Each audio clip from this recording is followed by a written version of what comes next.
Rob.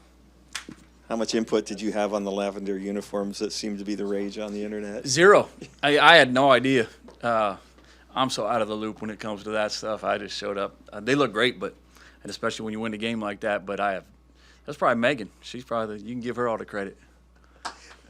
Desmond, he came back his first game, looked great, struggled the next two, struggled the first half, and he Yeah. came out, was just a totally different guy. What caused the switch to flip? He did. I think the first half, he just missed a couple shots that he usually makes, and I think it just took him a little bit to get into the rhythm.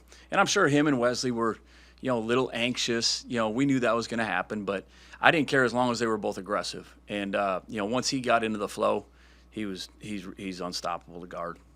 When you started using the 1-3-1 earlier this year, you said you hadn't practiced it much, but yeah, we still haven't practiced it enough. It's still not to my liking. Like, we're still out of position a lot of times, but it threw them off. It kept them completely out of rhythm, and but there's a lot of different things that we can do out of it that we need to continue to work on because it's still we have two guys usually out of place every time we're running it, and we got to clean that up. Nikola here? Yeah, just got here last night. Obviously, I don't think he can do anything with our team until like Saturday. I think until the first quarter's over. People now have a scout on Hannes, and what are you seeing with that? He seems to be adapting pretty well. He is. He's got such a great feel for the game and his size and just how fluid he is. He's really hard to take out of a game. He's hard to double. He can handle the ball on the perimeter, and obviously making 2 big threes, last week was huge. But, his ability to like offensive rebound and just his knack to go get it, like he literally is like Dennis Rodman. Like, he knows where the ball is coming off, and he makes the effort every time. I think that's the one thing a lot of people don't want to talk about is like, yeah, he's a great he's making the effort to go there, and it's just he's really hard to guard without fouling. And he makes his teammates better because he draws a crowd, and we know he's going to get double teamed. And there's a bunch of stuff that now that we're starting to get a lot of our players back and we can actually practice, there's a lot of stuff that we can clean up to make the game easier for him too. You mentioned the 3-pointers that Hannes hit over the weekend. Is that the biggest improvement you've seen him make since he got here, or is it somewhere else? No, like he's capable of shooting it. He's death, man, when he catches that ball on the roll or in transition. Like, he's so good at creating off the dribble that a lot of times he's not looking to catch and shoot. That's something that, he's got to continue to evolve, and we need him to be aggressive with his pick and pop shots. And that way our guys know that he's going to shoot it. That way we can crash the offensive glass too. But, one of them was just a heck of a shot in the deep corner at the end of a shot clock. And then the other one, that's who he is. And then you talked about Wes probably feeling a little anxious with just everything surrounding that game. How do you feel that he responded to just that atmosphere, and how do you just see him continuing to grow throughout the non-conference? Yeah, I thought he's been great. Like he's a scorer. He's a professional scorer. Like, when he's driving to score, And I thought the last couple games he's done a really good job of finding teammates at times too. Now he's got to continue to do that. Because the attention that him, Dez, and Zoom, when they drive, teams are packing the paint, and we have to make them pay. We got to find Kamari. If Dez drives, like, you got Kamari and West, we got shooters out there that we got to knock them down. And we had good looks in the first half against USC. Like, I had no problem at halftime. I didn't go off on the team. Like, we were getting good shots. We just weren't making them. And I think a lot of it was our guys were a little anxious. And then once we calmed down, we scored 54 points in the second half, and probably should have scored 64. We had a couple where we didn't make the right basketball play in the second half and got a little selfish, at some times. And then you've got a long layoff between, your last game and then Southern on Saturday, and then just some more layoffs over the next couple of weeks. How do you think can't speak anymore.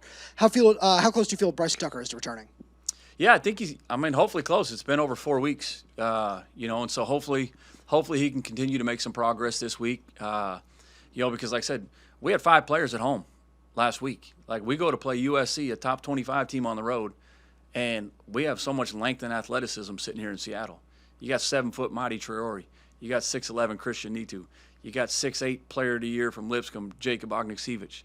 You know, you got Nicola, you got Bryson Tucker, a 6'7" athlete. Like, 75% of our size and length was sitting at Seattle while we're playing that game. You know, and that's what excites me about our team is I know we have another gear, you know, to us. Now, how quickly we get everybody on the same page and together, we'll see. You know, obviously we know Marty's not coming back this year, but the rest of them have a chance. You mentioned last week that you really needed your guards to go in and rebound better. Kumari at the end of the game, he was That's who he is, yeah. Can you talk a little bit about your guards rebounding, who's got the message, and what that does? Yeah, I mean, they have to. You know, I mean, Hannes can't grab every rebound, and Frank's been busting his butt too, you know. But our guys, we have to start, like, being aggressive going to get the ball, you know. And, like, we got to be quicker to the ball. USC was quicker to the ball in the first half than we were. They were more aggressive. And yet that's why they were up 18. You know, and then once we matched that and exceeded that, that's when we made our run. And, you know, our group, we have to learn from this stuff. Like, we can't keep getting down 12, 13, 14, 18. Like, pretty soon it's going to turn into 30, you know, when you're not making a couple of these shots that we are. And so, you know, we're cognizant of that. But, like, our group, you know, like, we just showed a film session, and it wasn't pretty. You know, from our free throw box outs to, you know, some of the gaps we're giving up defensively. Like, we have a lot of stuff, a lot of room we need to improve. Yep. Did you guys need to go? Probably. The one guy I want to mention, too, because he's not going to get talked about, Frank Kepnang was the unsung hero in that game. You know, like, fans don't see it, you know, but, like, they saw his offensive rebounds and his energy that he was playing with, but the scout detail that he did defensively was tremendous in that game. He opened up like 4 or 5 of our guys driving to the rim, including Desmond Claude, one of his last drives of the game, where he's ducking in on his guy. And, like, you see it with the best post guys in the country, Florida and Arizona, Gonzaga, like, they're tremendous at it. They take their guy out of the picture, and it allowed our guards to get downhill. And I know he's not going to get the credit for that, you know, in the game from announcers or in the paper and all that, but that's a huge part of our guard success was Frank Kepnang on Saturday. A couple things real quick before I got to run. Health-wise, you know, Desmond was out for a while. Is he close to 100%? You know, Somerville was hurt as well.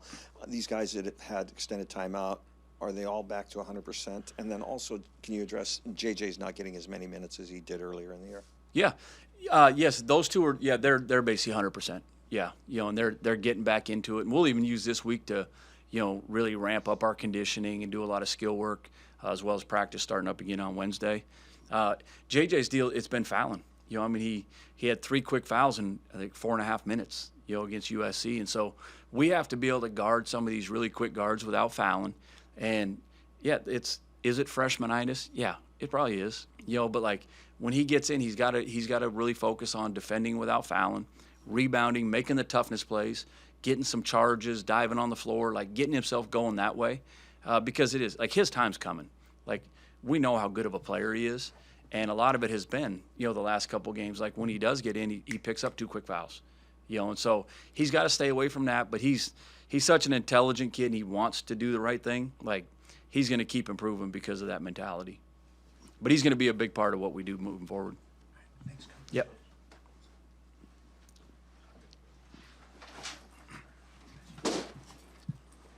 I'm done. I have them later. I mean, like after you're all done with this. There we go. We're done, baby. Can I go for like Yeah. five quick ones? Meg, you got any questions? We're good?